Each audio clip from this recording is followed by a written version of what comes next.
Bienvenidos, bienvenidas a un nuevo vídeo de la doble falta. Aryna Sabalenka es la nueva campeona del US Open y vamos a comentar cómo ha sido esa final ante Anisimova. ¡Empezamos!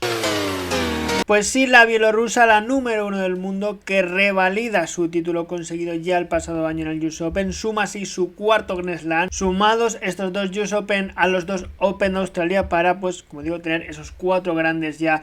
en su palmarés. Una Aryna Sabalenka que parecía, lo comentamos en ese vídeo de previa, que era un poco incógnita, que la veíamos un poco lejos de ese nivel tan dominador que tenía quizás en la primera parte del año, pero a raíz de perder la final de Roland Garros ante caer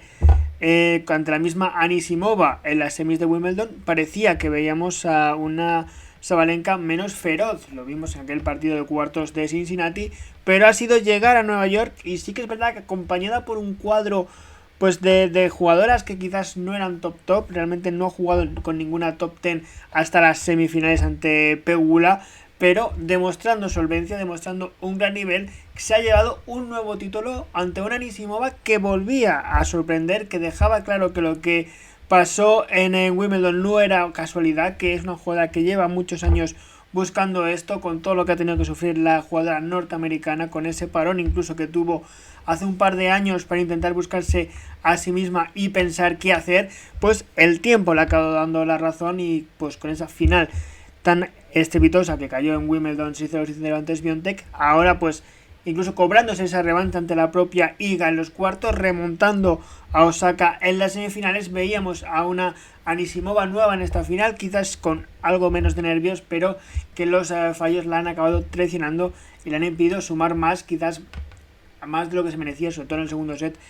Quizás si se lo hubiera apuntado y este título se hubiera decidido en el tercer set, no le hubiera importado a nadie, porque vimos una final de pura potencia, jugando Sabalenka y Anisimova. Yo creo que nadie se esperaba menos que una final entre dos jugadoras que revientan la pelota, que vimos muchos golpes ganadores, también muchos errores no forzados, y al final quien se lleva el título es, yo creo, que la jugadora que encontró un poquito más de constancia, que fue Sabalenka, que en cuanto se empezó a sentir cómoda desde el servicio, pues ya tuvo ese plus que quizás Anisimova no lo tuvo, no lo pudo tener, con también muchas dobles faltas la estadounidense, y pues con esos fallos que, como digo, la acabaron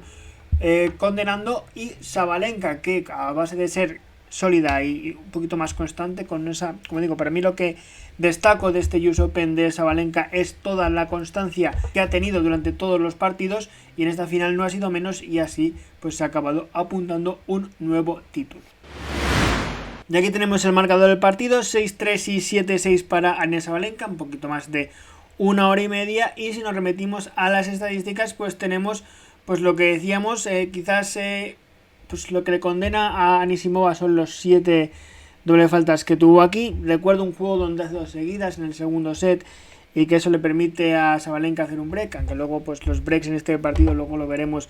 fueron y vinieron para las dos jugadoras. Entonces, pero a poco que estuviera un poquito más constante, aquí tenemos ese 58% de servicio dentro, tampoco un poco más, solo con ese 65%, pero creo que la clave aquí podemos tener son los puntos ganados del segundo servicio: 63% para Sabalenka y tan solo 36% para Anisimova. Esto quiere decir que cuando Anisimova sacaba con el segundo saque, pues veíamos a una Sabalenka reventar el punto desde el resto, y con eso ya hacerle que ir un poco a remolque a la jugadora que sacaba, a Amanda, durante el resto del punto, y eso hacía pues que quizás Sabalenka consiguiera puntos más fáciles del resto. Aquí vemos los puntos de break, también los salvados, convirtió Sabalenka 6 de 7, y esto pues también da mucha solvencia, que cuando llega un punto de tanta presión como un punto de break la acabará cayendo a su lado, y además salvó 3 de los 7, o sea, Anisimova, a pesar de romper el servicio de Sabalenka 4 veces, pues no disfrutó de esa ventaja quizás en ningún tramo del partido, quizás solo al principio, pero enseguida vimos a una Sabalenka, como digo, estabilizarse. Para mí, en cuanto Sabalenka comenzó a estabilizarse desde el saque, desde que durara menos, desde que metiera más primeros, ya tenía un plus que a Anisimova le costaba un poquito más tener, a pesar de que reventara con el revés paralelo, a pesar de que la viéramos buscar puntos, a pesar de que se redimiera de esa final de Wimbledon y pudiera jugar un poco más a su estilo y no con tantos nervios. Pero cuando enfrente tienes una Sabalenka que poco a poco se empieza a encontrar en pista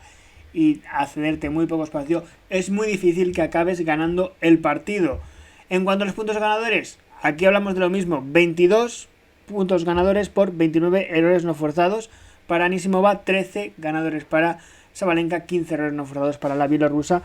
Para mí es un poco lo contrario que le pasó a la propia Sabalenka en la final de Roland Garros. Ahí la que hizo errores no forzados fue ella y eso le permitió a Gauff alzar el título. Pues para mí aquí ha pasado al revés. Todos los errores que hace Anisimova le facilitaron el título, le facilitaron la final a una Sabalenka que no le hacía falta ni siquiera meter ganadores y simplemente pues esperar quizás el fallo de su rival, y eso pues hace pues que tuviera, como digo, esa ventaja para mí, sumado a lo bien que estuvo con el saque cuando ya encontró un poco la dinámica, a la potencia que tiene, pues a los fallos que tuvo Anisimova. Si nos vamos al punto a punto para ver el desarrollo de la final, pues vemos intercambios de break. Pudo empezar ganando Anisimova, pero acaba rompiendo, tuve ahí la ventaja Sabalenka de principio, 2-0, pero luego un arreón de Anisimova donde empezó a dominar un poco más desde el fondo de la pista. Aquí yo creo que en estos 3 juegos del 2-0 al 2-3 para ella es donde más suelta la vimos en toda la final, pero 4 juegos seguidos de Sabalenka, incluido un break en blanco y un break con 15-40, pues le hace apuntarse el primer set 6-3. Sí que es verdad que el segundo set se iguala todavía quizás algo más el juego, quizás pues una Anisimova que sabía un poco, creo que la diferencia que vimos de Anisimova ayer con la que vimos en Wimbledon es que sabía un poco lo que tenía que hacer para por lo menos intentar igualar el nivel a una Sabalenka que subía ese nivel prácticamente en cada juego. En este juego del 2-1 del segundo set es en el que Anisimova comete 2 doble faltas seguidas y acaba pues perdiendo el servicio, luego lo recupera, pero lo recupera en blanco, de hecho, el break, pero al siguiente juego vuelve a romper Sabalenka. Y sí que es verdad que nos entró un poco la sorpresa en el cuerpo, ¿no? Viendo que quizás Anisimova tenía todavía algo que decir cuando Sabalenka sacaba para el partido, para el título, para su cuarto Grand Slam, para su segundo US Open y además consecutivo, primera jugadora desde Serena Williams entre 2012 y 2014 que consigue revalidar la corona en el US Open. Sacaba a Sabalenka para ganar el partido y rompe a Anisimova y pues esperábamos quizás algo más, porque luego sí que es verdad que no la vimos hacer tanto daño desde el resto, y el tiebreak final 7-3, ningún tipo de opción dio Sabalenka Anisimova para forzar una tercera manga que quizás con el 5-5 parecía que estaba un poquito más cerca. Así que así tenemos esta final femenina del US Open, 6-3, 7-6 para Sabalenka, una Sabalenka que se jugaba el número 1 ante Swiatek y ante Gauff en este US Open, que para perder la corona tenía que perder como muy tarde en cuartos de final y que Swiatek o Gauff acabaran ganando el título, y para no perder la corona ni sufrir por perderla, pues lo más inteligente es acabar ganando ella misma el título, como así ha hecho. Para mí está un escaloncito por debajo de Swiatek y Rybakina por lo que habíamos visto en los últimos torneos, pero sí es cierto que hemos visto a Sabalenka pues solvente, sabiendo lo que tenía que hacer en pista y pues cediendo muy poco a sus rivales, sumado quizás a un cuadro que no le ha exigido al máximo. Por ejemplo, para mí un partido que le podía haber exigido era, aparte de este, que lo supera con bastante nota, sería el de cuartos ante Bondrosova, y la checa no llegó ni a saltar a la pista. También Pegula en la semifinal la forzó demasiado y la llevó a esa tercera manga, y una Pegula que la veíamos desaparecida en toda la gira también resurge en Nueva York, y para mí fue una semifinal más que decente, como también fue más que decente esa gran semifinal que jugaron Anisimova y Osaka, las dos jugadoras que sorprendían estar aquí y acabaron jugando una gran semifinal. Anisimova, segunda final de Grand Slam seguida. Creo que se puede ir más contenta de lo que hizo ayer que de lo que hizo en Wimbledon. Para Anisimova, que ya es la número 4 del mundo, aparecerá así el próximo lunes ya en el ranking, seguramente esté en las quarterfinals y seguramente pues la veamos en estas rondas finales de grandes torneos muy pronto, porque este año ya ha ganado un WTA1000, ya ha llegado hasta 2 finales de Grand Slam y la veremos mucho más, como digo, por estas rondas. Sabalenka, que para mí tiene esa redención porque perdió en Australia en la final ante Kiss, donde ella era la favorita, perdió la final en Roland Garros ante Gauff, donde ella era la favorita, perdió en semifinales en Wimbledon, no llegó ni a la final, y ahora otra vez en la final del US Open. Ahora sí consiguen levantar su primer Grand Slam de este 2025, su cuarto en total, segundo US Open, y pues dejando claro que la reina de este tenis femenino sigue siendo ella, a pesar de que jugadoras como Swiatek, como Gauff, se le han ido acercando en los últimos meses, nos espera, yo creo, un final de temporada en el tenis femenino bastante interesante, con esa lucha veremos si a 2 o a 3 por el número 1 de aquí al mes de noviembre. Y esto es todo por la final femenina de este US Open. En unas horas tenemos esa tercera edición de una final entre Sinner y Alcaraz. De momento 1-1 para cada uno, un título, Roland Garros para Alcaraz con esa brillante remontada y Wimbledon para Sinner después de una gran final planteada por el italiano. Veremos qué nos toca hoy,